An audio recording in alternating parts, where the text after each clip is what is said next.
Merci, Monsieur le Président. Mes chers collègues, à travers cet amendement, nous ne demandons rien d'extraordinaire, mais nous demandons une chose essentielle, de la clarté et de la justice pour les communes qui accueilleront les Jeux Olympiques et Paralympiques d'hiver en 2030.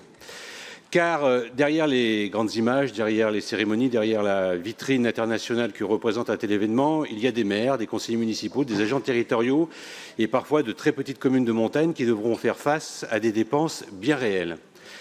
Certaines de ces communes comptent quelques centaines d'habitants. Leur budget n'a rien à voir avec celui de la région ou de l'État. Pour elles, chaque dépense supplémentaire compte. Or, à ce stade, nous ne disposons pas de garanties suffisamment précises sur la prise en charge des surcoûts directement liés à l'organisation des Jeux. Nous ne savons pas exactement quelles charges seront compensées, selon quelles modalités, ni dans quel délai.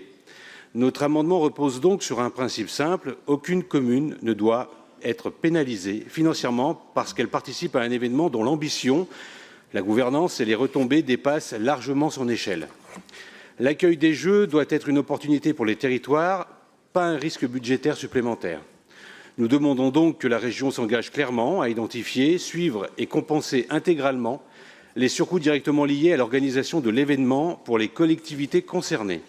C'est une question de responsabilité, c'est une question d'équité territoriale et c'est aussi une question de confiance envers les élus locaux qui, sur le terrain, feront vivre cet événement. Pour toutes ces raisons, je vous invite donc à adopter l'amendement que nous vous présentons ici. Je vous remercie.